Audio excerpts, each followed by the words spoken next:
Hey, what's going on, guys? Welcome back to the channel. Today I am going to show off the new deck that I'm playing, which I kind of previewed in my previous video, which is Chimera Fusion. Yeah, I took it to locals. It was the first time I played it, and I got second place. So I went 4-1, and it was just a lot of fun. And I had a really good time playing the deck. I performed really well, and it was really within my play style. So you can definitely expect to see more of this on the channel going forward. But there's a lot of things about the deck that I didn't really expect. Granted, I hadn't played it at all. I hadn't tested it at all before this tournament, but yeah, I want to talk about what I learned, what I didn't expect, going into the tournament that I was like kind of eye-opening at the end, and then also like potential for changes to the list. So I'm going to show you the list. I'm going to talk through my matchups, going to talk through my card choices. I want to be straight up. You've probably seen this list before. It's kind of standard, but I really want to give some more detail on the card choices.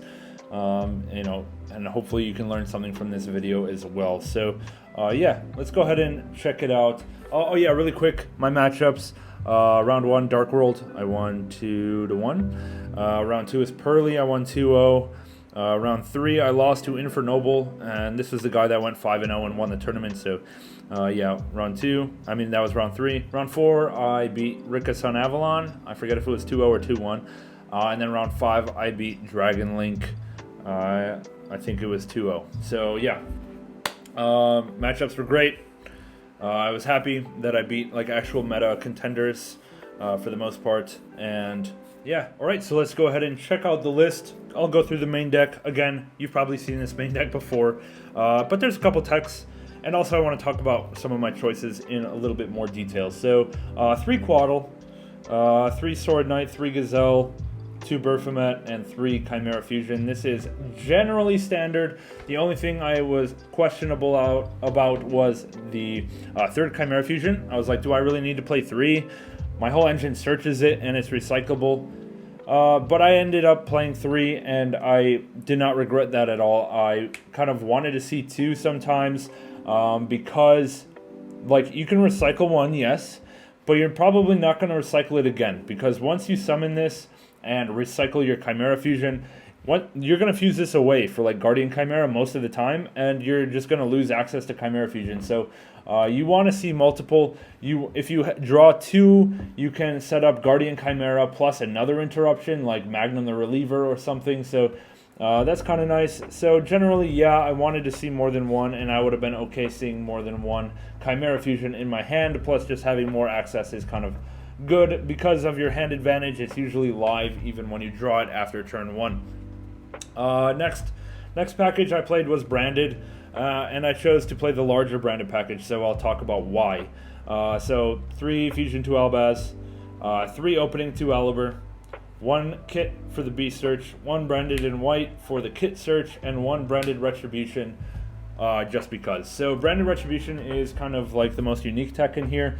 And if you'll notice, branded Retribution's cost can shuffle back any fusion monster you control. So you can shuffle back Chimera, you can shuffle back Guardian Chimera once you've like fused away your first Chimera, and it's just really nice and generic. And even if you don't see your branded package, it's not a brick going first. So that's really cool, and it's just another interruption. I also played it because if you draw like Opening plus branded Fusion already, you want your Aliber to be able to search something useful to you. And usually you can get all 3 branded cards in the same combo. So you can get Fusion, White, and Retribution all together.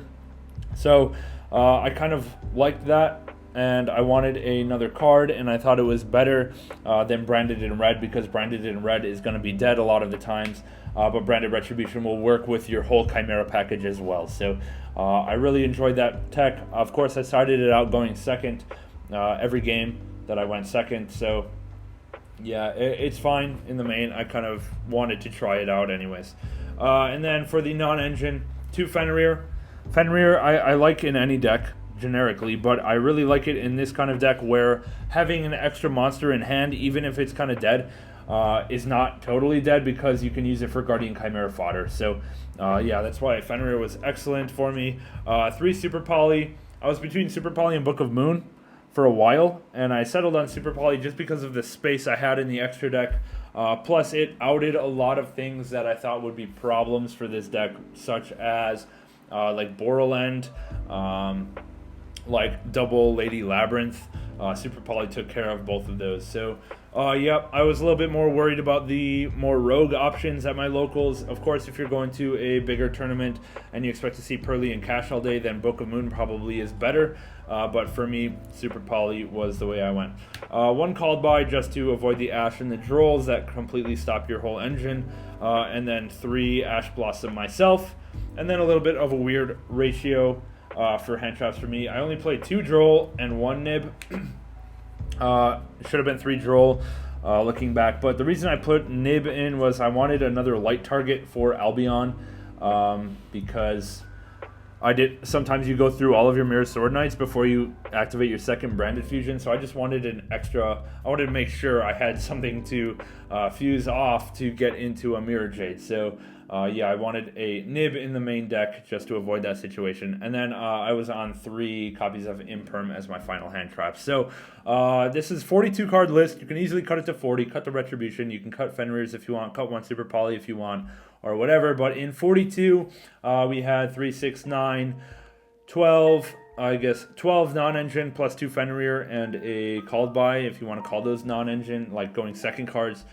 So I think that's a pretty solid ratio and good enough probably for this format. So yeah, that's what I played in the main. You've probably seen basically this deck list before in someone else's Chimera Fusion deck list, but yeah, I still want to talk through some of my options in a little bit. Let me go through the extra deck and side deck next, and then I'll get into a couple details. So in the extra, 2 Chimera, King of Phantom Beast, 2 Guardian Chimera, 1 Chimera Illusion Beast, and 1 Magnum the Reliever. So of these 6 cards, these are my 6 fusions for the Chimera Fusion package. Of these 6, these are the 3 I went into. 1 Chimera, 2 Guardian Chimera. I never went into a second one.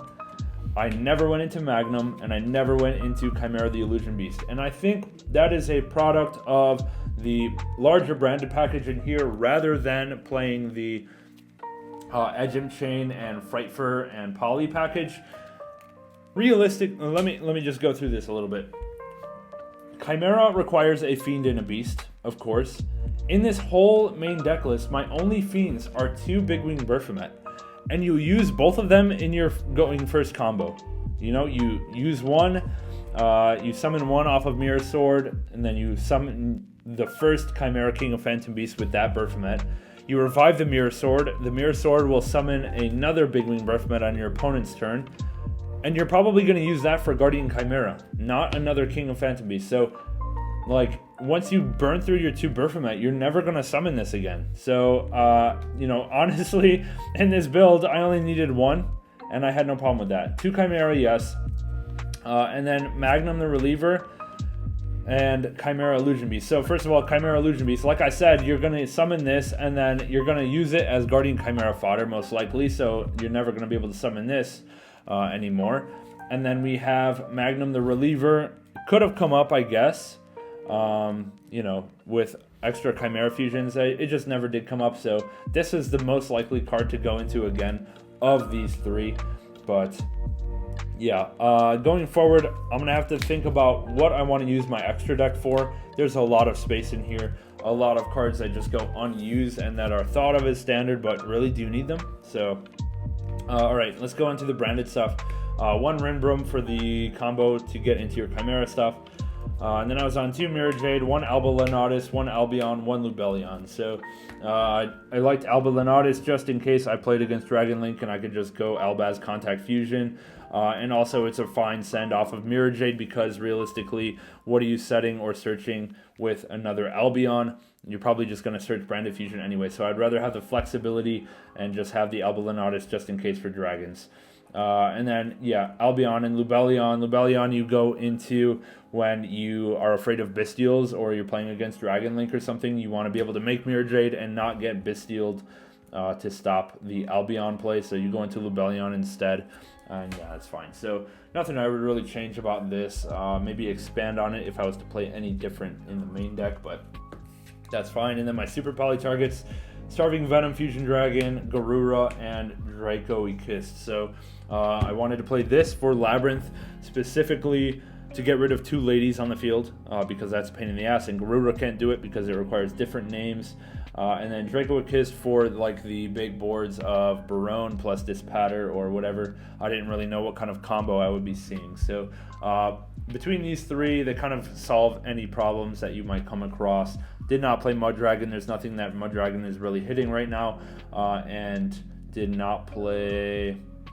Yeah, I don't think there's really anything else. I guess you could play against like Salamangrate more at your locals or something. You can play the Salamangrate target for Super Poly.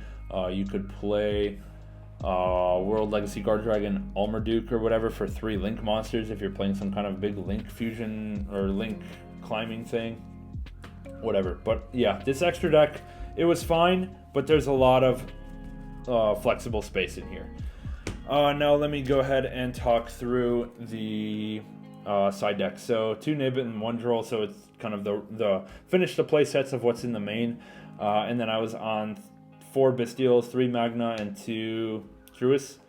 And then I was on 2 Dark Ruler, 3 Cosmic, and 3 D-Barrier. So this was fine. I want to play a 3rd Dark Ruler and probably cut a D-Barrier. Like my going first board was fine pretty much every time, and didn't really need to side this in. I would rather have more going second help or different hand traps or something, to be totally honest. But D-Barrier is just kind of broken card, so felt bad not playing it at 3. So yeah, list was good.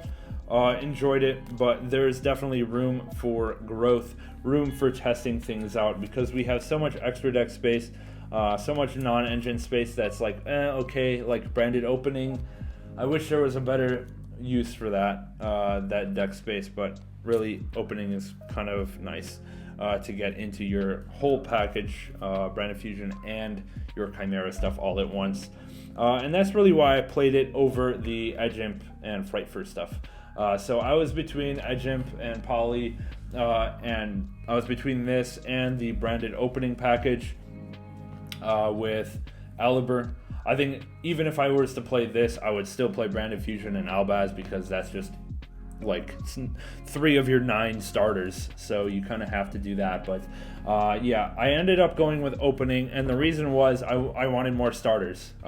Having just 3 Branded Fusion, 3 Mirror Sword, and 3 Quaddle was just not enough. This is only 9 starters for your engine. I wanted to see 12 with the openings, so that's why I ended up going here, because a lot of times I would open up, like doing test hands, I would open up like a bunch of cards without any of this pile of starters, and I would have like Frightfur and Edge Imp, and I'm like, what good is this doing me? I can't get into my main Chimera plays or whatever. So I thought having this for going second, or having this for more kind of like unique extra deck options is fine, but I would rather see branded opening and essentially guarantee getting into my Chimera package. So yeah, that's why I ended up going with opening over Patchwork for now. I'm going to test around with both, hopefully, and hopefully test other engines as well